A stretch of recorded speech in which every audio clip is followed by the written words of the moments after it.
एक घने वन में जहाँ सूरज की सुनहरी धूप पेड़ों से छनकर नीचे आती थी, ग्रीष्मकाल अब समाप्त होने वाला था।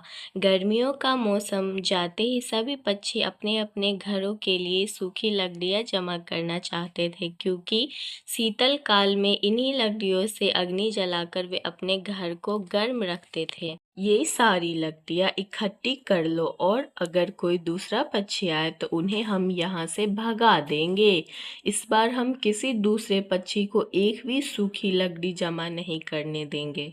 मीना और मीनू, जो हमेशा दूसरे पक्षी का अहित सोचते थे, वन की सारी सूखी लकड़ियाँ जमा करने लगते हैं। भैया चलो, मीना और मीनू कई दिनों से सूखी लकड़ियाँ जमा कर रहे हैं। हम भी वन चलते हैं और सूखी लकड़ियाँ जमा कर लेते हैं। मैं कल गया था वन में सूखी लकड़ियाँ लेने, मगर उन कौवों ने मुझे डराकर वहाँ से भगा दिया। ये वन उनके पिता का नहीं, चलो हम भी देखते हैं कैसे वो हमें रोकते हैं। अपने दोस्तों के साथ घने वन में चले जाती है।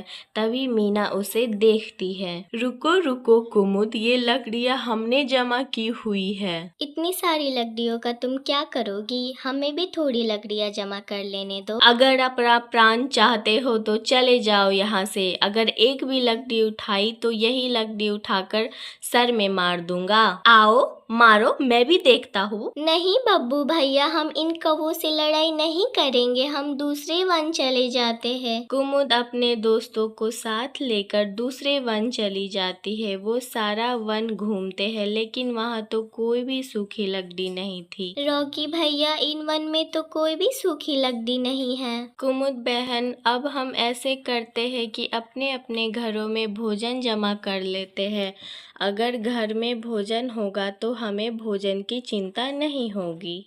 फिर वे सब लकड़ी छोड़कर भोजन जमा करने लगते हैं। वो एक हरे भरे मैदान में जाते हैं जहाँ चावल के पौधे थे। कुमुद, रॉकी और बब्बू उस दिन सारे चावल के पौधे से चावल तोड़ तोड़ कर अपने घरों को ले जाते हैं। मीना और मीनू को तो लकड़ियाँ जमा करने के अलावा कोई काम ही ना था।